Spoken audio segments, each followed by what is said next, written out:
Mr. President, I now rise to speak on the President's nomination of Elena Kagan to serve as Associate Justice on the United States Supreme Court. And I want to first congratulate my colleague from Iowa for his tremendous remarks this evening as he went through the reasons why he will not be supporting Elena Kagan, and I want to congratulate him on such a reasoned and persuasive oration here this evening. Mr. President, Ms. Kagan has been nominated to fill the seat of Justice Stevens. I had the opportunity in 2004 to appear before the court in the position as Deputy Attorney General of Florida. And during that time, because Chief Justice Rehnquist was ill, Justice Stevens presided. And I think before I go into an evaluation of Solicitor General Kagan, it's important to note what a historic figure Justice Stevens is to the American bench and the bar. Even before he began his 35 years of service on the Supreme Court, he built a stellar reputation as a member of the bar, as a lawyer, and as a careful jurist. Graduating from Northwestern School of Law, he served as a clerk to Supreme Court Justice Wiley Rutledge, and then he spent nearly 20 years, from 1949 to 1969, as a practitioner of law and one of the country's foremost experts on antitrust law. He taught courses at the University of Chicago, served on a Department of Justice commission, and authored various papers on antitrust issues. It was in 1970 that President Nixon appointed Stevens to the United States Court of Appeals for the Seventh Circuit, and after 5 years of service there, he was elevated to the Supreme Court. His service to this country should be remembered, and he gets our thanks, and on behalf of a grateful nation, I extend my gratitude to him for his unique and important service to this country. Mr. President, in evaluating a nominee to the United States Supreme Court, we in the Senate exercise a solemn obligation. It is a rare time in our constitutional democracy when the three branches come together in one proceeding.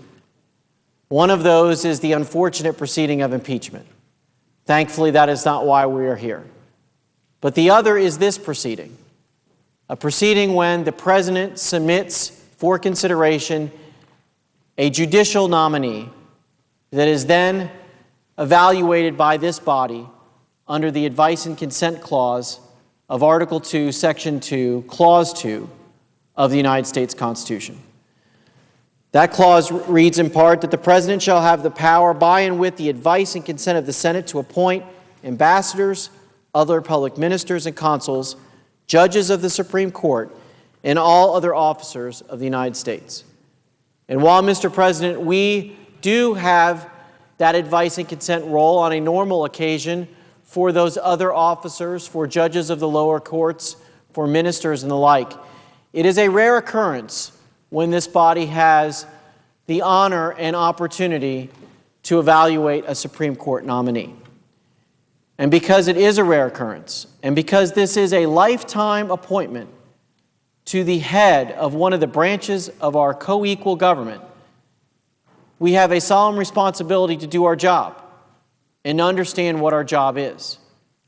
So in preparing for this responsibility, Mr. President, of providing advice and consent, and in being a lawyer who wanted to do a good job and be lawyerly about this work, I took the opportunity to try to study up on what our opportunity and responsibility is here in this confirmation of a Supreme Court justice. What do these terms, advice and consent, mean? And what is our responsibility, and how do we undergo that responsibility to fulfill our constitutional obligation? Certainly, in order to fulfill it, we must understand it. What does advice and consent mean? Well, advice certainly means to provide information, counseling, and to give some feedback to the President of the United States as to a nominee. It really seems to be more of the role of a counselor than anything else. But of the two words, it's not the most weighty. The most weighty of the two is consent. In fact, the advice and consent function is not found within the enumerated legislative powers. Article 1 of the Constitution holds those responsibilities. Advice and consent is found in Article 2, which enumerates the powers of the executive branch, of the president. And advice and consent is shown as a limitation on the president's power. The president cannot just put whomever he or she wishes onto a court. He can only do so with the advice and consent of this body. In fact, our founders did not place this responsibility in both the House and the Senate. They solely put that responsibility among the members of this body. Consent being the operative and, in my mind, meaningful term. Because without our consent, the nominee is not confirmed. So our responsibility is not trivial, and we are certainly not here to be a mere rubber stamp on the president's nomination. It is our obligation to thoroughly evaluate and provide that consent, because but for our consent, the nominee will not be seated. Well, how do we execute that responsibility? What does it mean to provide consent, and how should we do it? Well, certainly we have to look at the nominee and the applicant here. We have to see that the person will be a person of integrity, that they are thoughtful, that they have experience, and that they will uphold the obligations of a Supreme Court justice. Last May, when I started my work of trying to evaluate how I would fulfill my constitutional obligation, and started to do some reading of prior confirmation proceedings, the writings of senators who have come before me, I came upon, Mr. President, what I believe is a four-part criteria to evaluate a nominee to the nation's highest court. And it should be stressed how important a position this is. There are only 9 justices who sit atop the judicial branch, and they are appointed for life. There is no other portion of government where this is true. To be head of a co-equal branch for life. Justice Stevens serving 35 years on the United States Supreme Court. So what criteria should we use? Mr. President, I would propose the following. 1, a nominee should present a robust body of work. Why? Because there needs to be something for us to evaluate. We need to have the ability in providing our consent function to look at a body of work so that we can properly execute our responsibility. Now, this does not mean, nor do I believe, that it is required for a nominee to the United States Supreme Court that they have been a judge.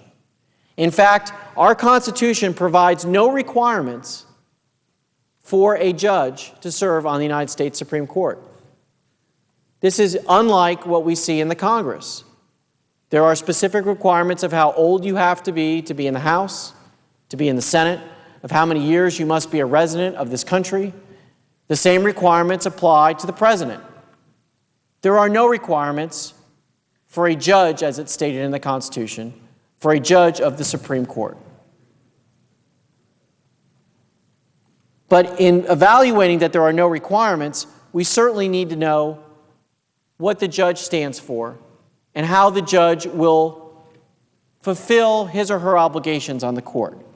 And without a body of work, that's very difficult to evaluate. So while there is no requirement that you be even, in fact, a lawyer, although every person who's been confirmed has been a lawyer, and there is no requirement that you be a judge, if you are not a judge, you do not have a robust body of work for us to evaluate.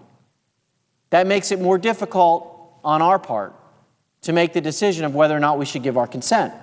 And I would suggest it provides an additional burden to the nominee to be forthcoming when answering questions.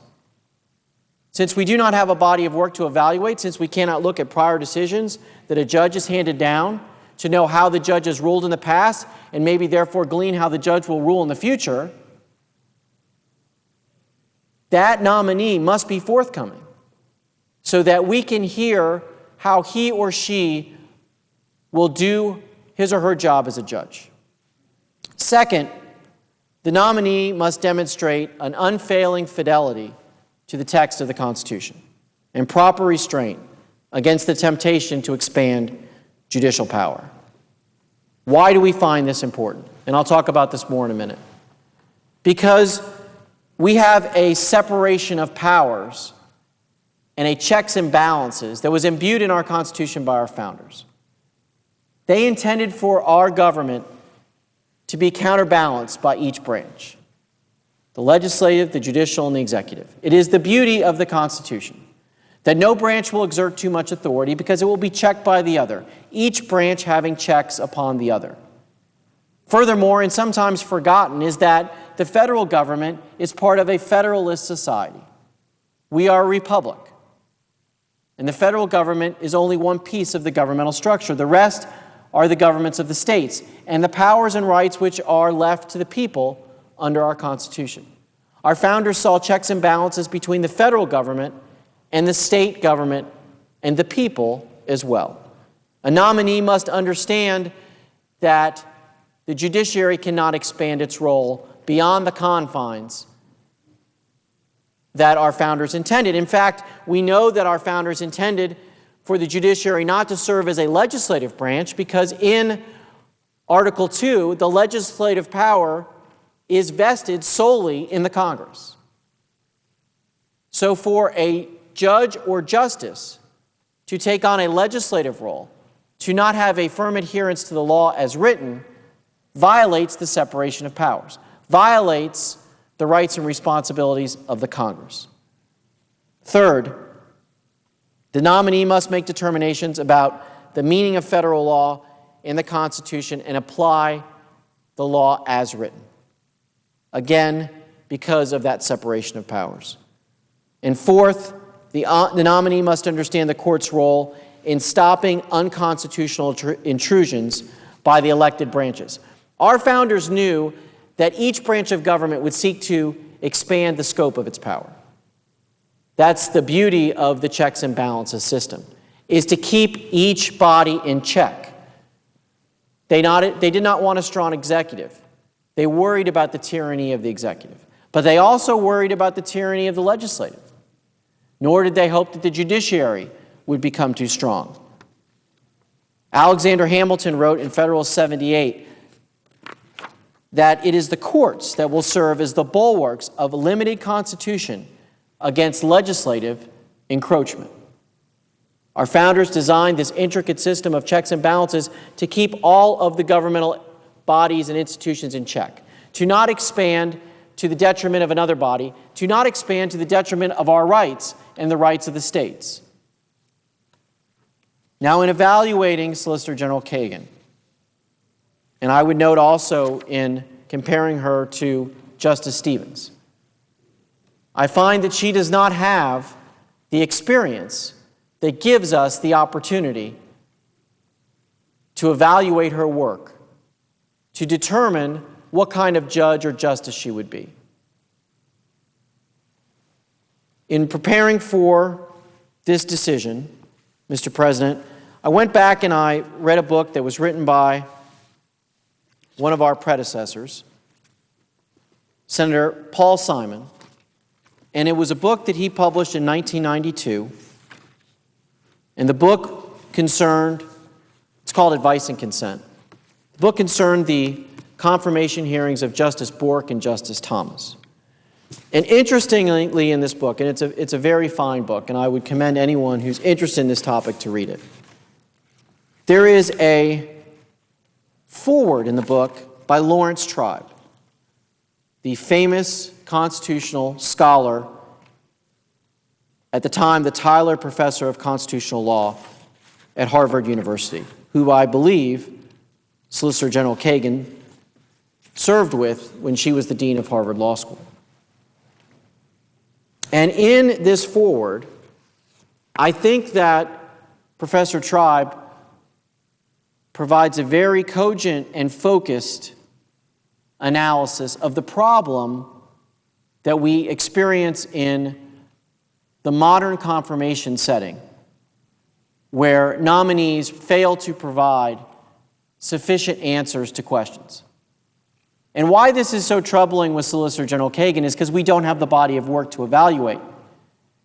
Now, it has been the course in the past 20 years that it seems all of the nominees to the Supreme Court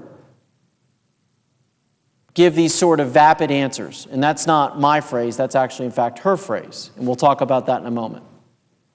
Vapid answers to these questions that come from the senators who are on the Judiciary Committee, failing to really articulate what her position is on a particular point of law. All the more concern when we have no record to evaluate. Here's what Professor Tribe said. The court and the nation cannot afford any more stealth nominees who steadfastly decline to answer substantive questions the Senate might pose on the oft-invoked ground that the matter might come before the court during their possible tenure. This easy refrain does not provide a valid excuse for stonewalling, no matter how frequently it is repeated. On the contrary, the adversary system works best when all concerned, and not just those who nominated the judge, know what there is to be known about the judge's starting predispositions on a pending issue. And let's stop pretending that such predispositions do not exist. It hardly fosters fairness to claim that a mind is completely neutral when in fact a lifetime of experiences has unavoidably inclined it one way or the other, and to equate an open mind with a blank one insults the intelligence of all concerned. He goes on to say, a nominee whose record is too pale to read with the naked eye, or whose views are shrouded in fog too dense for anything but the Klieg lights of national television to pierce, is probably ill-suited for a lifetime seat on the Supreme Court in any event. A nominee whose record is too pale to read with the naked eye, or whose views are shrouded in fog too dense, is probably ill-suited for a lifetime seat on the Supreme Court. Mr. President, unfortunately, that describes Solicitor General Kagan. She is an extremely bright and articulate woman.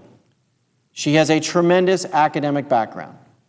I commend her for her public service of serving in a presidential administration. I commend her for serving as dean of a law school. That too is public service. But our job is to evaluate these nominees. And we cannot evaluate them if they have no record of how they would rule or how they have ruled, and they provide no sufficient information when they come before the Judiciary Committee of this body. Without that information, how can we faithfully provide our consent? There's a notion in the law of consent needing to be informed. And in fact, it can't really be consent in the law if it's not informed. Yet Solicitor General Kagan, without a judicial record and a failure to directly and clearly answer questions, as Professor Tribe writes, fails to give us the information to allow us to give consent in an informed way. And we need to look no further than her own words when she wrote in a spring 1995 Law Review article. It was a comment on a book that was talking about the confirmation mess. And then Professor Kagan also bemoaned the state of confirmation hearings. She said, when the Senate ceases to engage nominees in meaningful discussion of legal issues, the confirmation process takes on an air of vacuity and farce, and the Senate becomes incapable of either properly evaluating nominees or appropriately educating the public. She described the process before the Judiciary Committees as becoming vapid.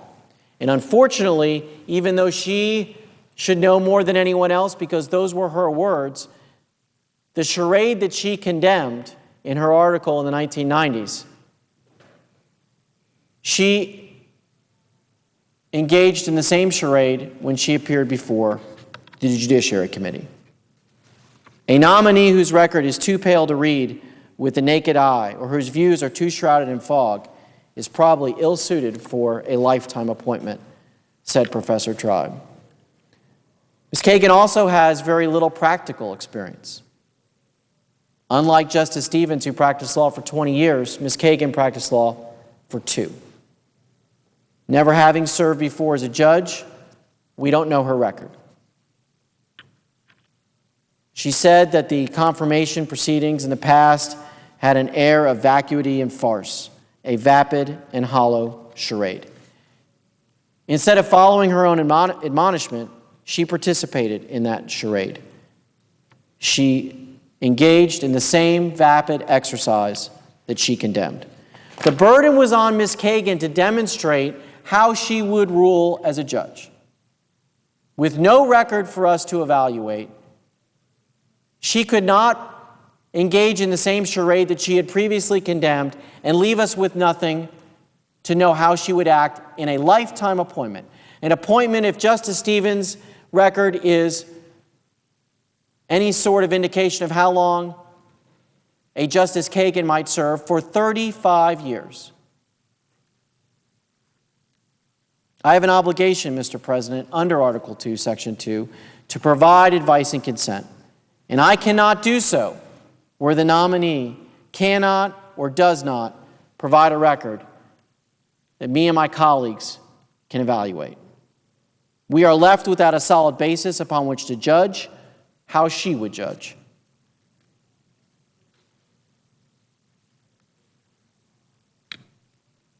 During the Judiciary Committee proceedings, she said she would give binding precedent all the respect of binding precedent. That is meaningless, Mr. President. It gives us no indication of how she might make her decisions, how she might rule. So I am left with these serious concerns. I am left with her serious concerns about her commitment to uphold the constitutional principle of a limited government, the fundamental protections of the Second Amendment, and placing law ahead of our personal and political views. I spoke before about one of these criteria being the fidelity to the Constitution and the principle of a limited federal government. Thomas Jefferson warned us that our written Constitution can help secure liberty only if it is not made a blank paper by construction. Ms. Kagan testified that her whole life provided indications of what kind of judge or justice she would be.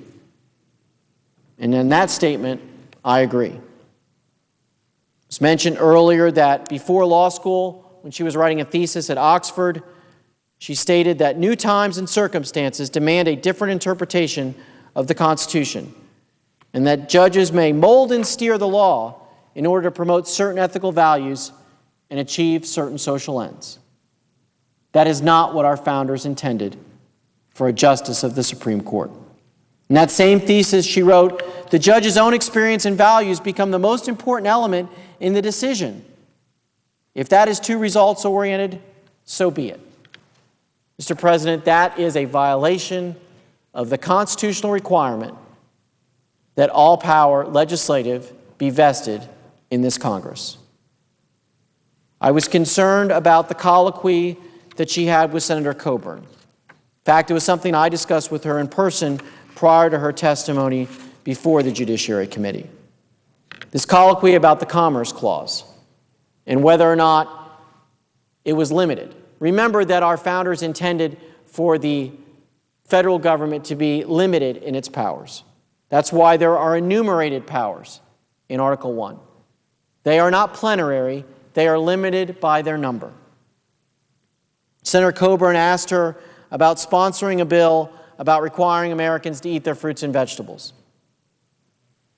And it got a response from Solicitor General Kagan that it sounded like a dumb law. But Senator Coburn asked whether or not it be constitutional. And she failed to provide an answer. Senator Coburn then put some meat on the bones and said, what if I said that eating 3 fruits and 3 vegetables would cut health care costs by 20%? Doesn't that invoke the Commerce Clause? And since the government says 65% of all the health care costs are because of health care, isn't that constitutional? No real meaningful answer to give clarity of how Solicitor General Kagan, as Justice Kagan, would rule.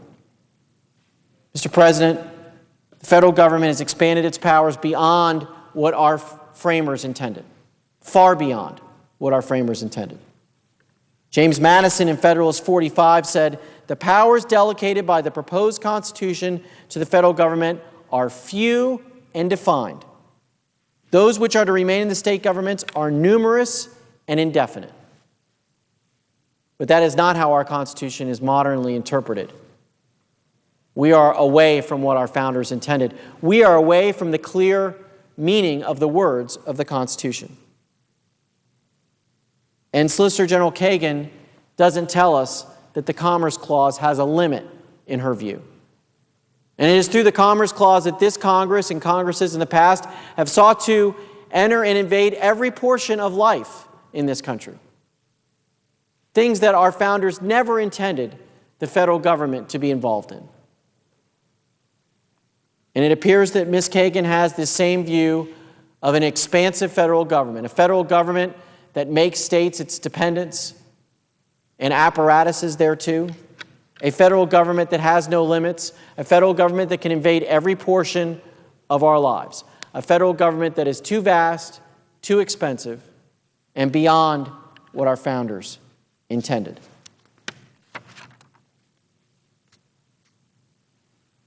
I'm also concerned about Solicitor General Kagan's views on the right to bear arms enumerated in the Second Amendment. I think she has too little regard for some of our Constitution's most fundamental protections.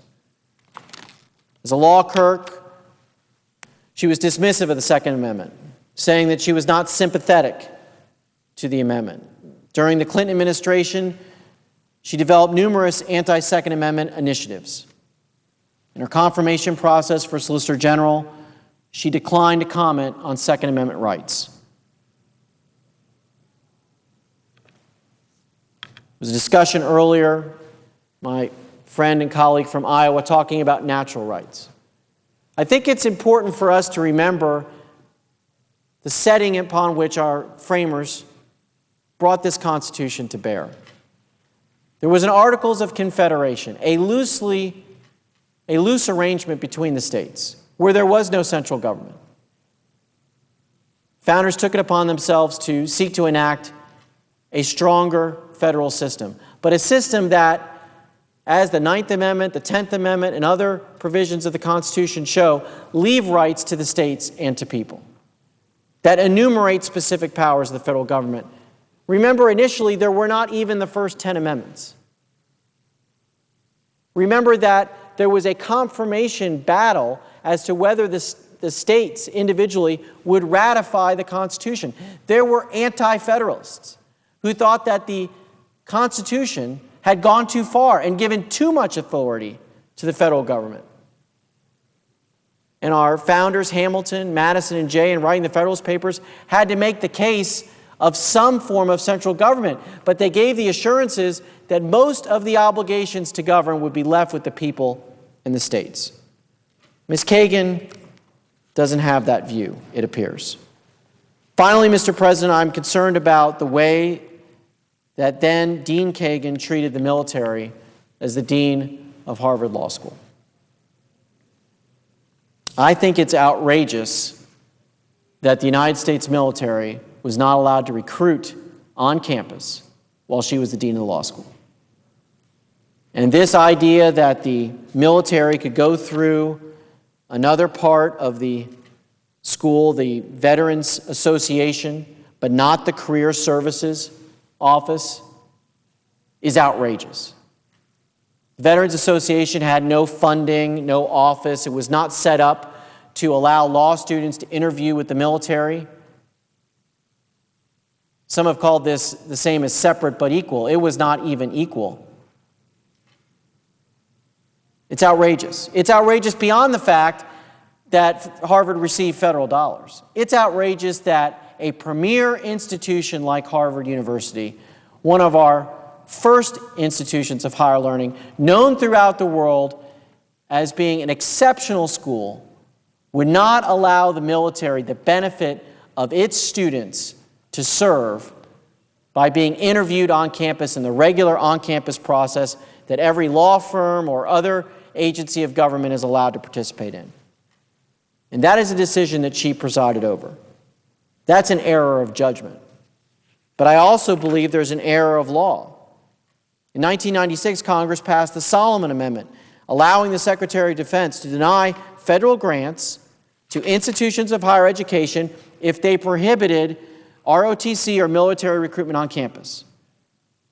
Under the Harvard Law School anti-discrimination policy, the military was banned from utilizing its services, and it was concluded that therefore those federal funds would be suspended. But Ms. Kagan refused to abide by that Solomon Amendment when she was the dean. In 2002, Harvard was informed by the Department of Defense its practice of letting military recruiters contact students through the Harvard Law School Veterans Association, but not the Office of Career Services, violated the federal law. In response, Dean Kagan filed a brief challenging the constitutionality of the Solomon Amendment, which is her right. Not a good decision, but her right. Court of Appeals of the Third Circuit enjoined the law. And Ms. Kagan reinstated Harvard's, in my view, discriminatory policy. Now you would say, well, the court ruled. Therefore, it was appropriate for her, if she so chose, to go back to the previous policy because it had been enjoined. However,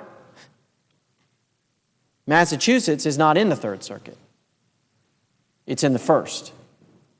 An appellate decision in the Third Circuit is not binding on the First Circuit. If Dean Kagan wanted to go to court again and seek to have it applied, that would have been one thing. What she did instead was unilaterally follow a decision that had no effect upon her, and in my view, violate the law. Mr. President, again, I think that Solicitor General Kagan is an extremely intelligent person, an articulate person. I think that she has a commendable career of public service. But she has failed to meet the burden that is required of someone with no judicial record. She has failed to inform us of how she would judge as a member of the United States Supreme Court. With no record to read, there is heightened scrutiny on the nominee. And we did not have the opportunity to have full and forthcoming answers from Ms. Kagan. Instead, what we had was the same vapid and vacuous answers that she condemned in her law review article in the mid-90s, the same type of charade that Lawrence Tribe said makes somebody ill-suited for a lifetime appointment with such a thin record. If perhaps she would have been more forthcoming, I would have been able to come to a different conclusion.